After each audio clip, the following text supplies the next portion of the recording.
o'clock, but this is where we're going in right now. Main gate opening. You know what I'm saying? Going to the lake house, Dr. Pond. Yep, this should be on my left side.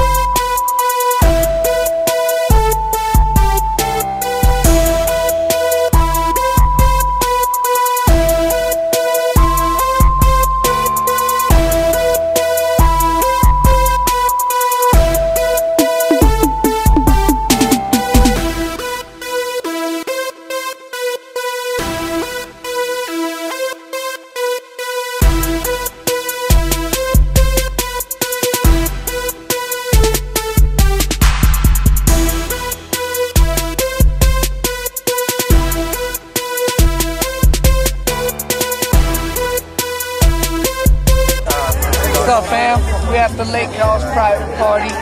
birthday party,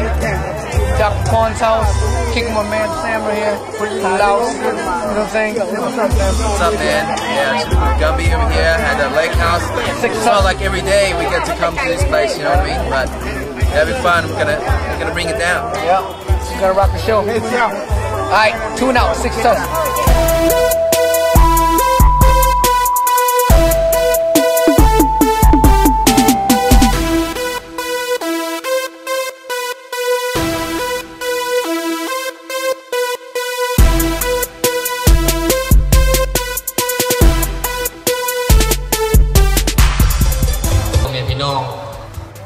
ข้าพเจ้าบำภรญาขอความดีใจที่พ่อแม่พี่น้องเอื้อยน้องมาแต่ต่างรัฐต่างเมืองเนาะที่ได้มาร่วมในงานวันเดือนที่เกิดของลูกสาวอเล็กซัส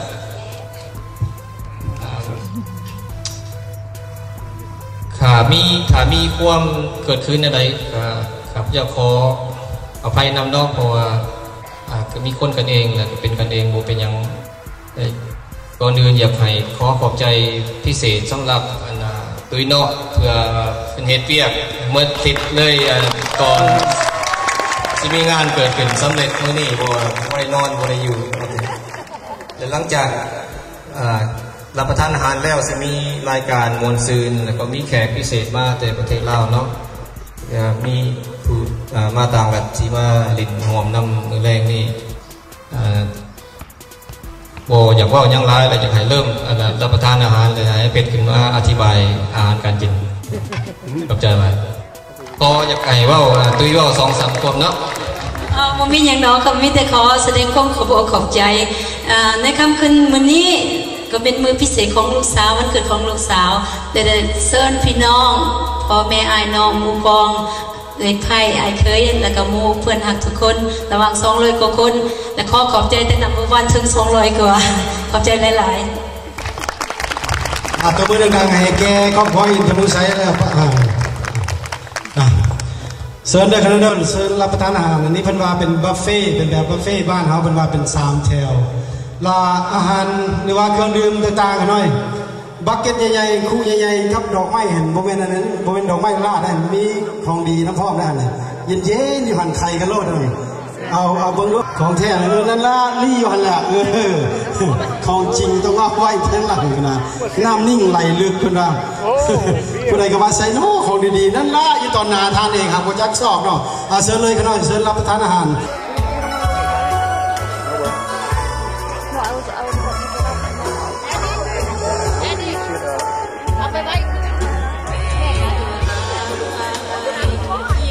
Buffet line.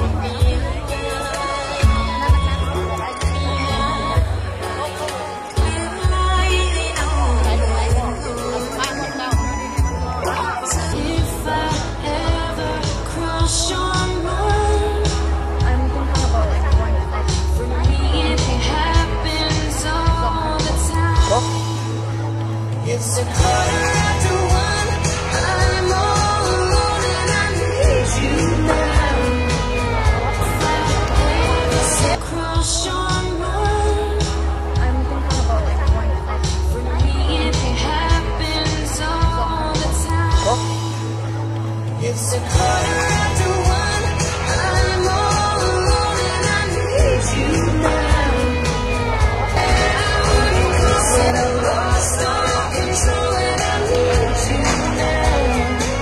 งในงานเบิร์ธเดย์ของลูกสาวเพิ่นเนาะแล้วก็วงดนตรีเอซอนเองก็บ่มีหยังเนาะมีแต่เพลงเย็นๆอ่ะขอเชิญรับฟังเลยเนาะเสียงสั่งครั้งสุดท้ายเนาะ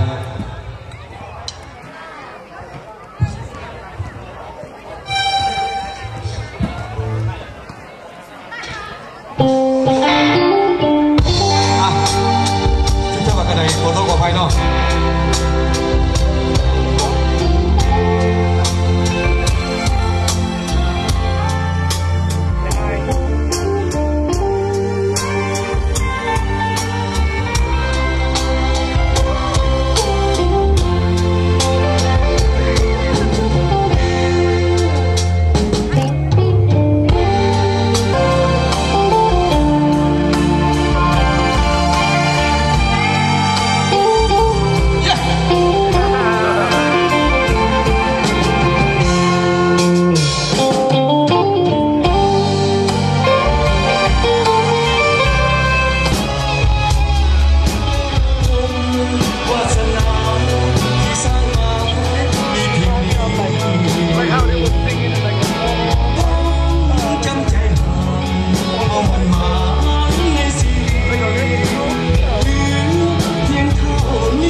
Next year 9 and then 15th birthday we have a big one right here too for you.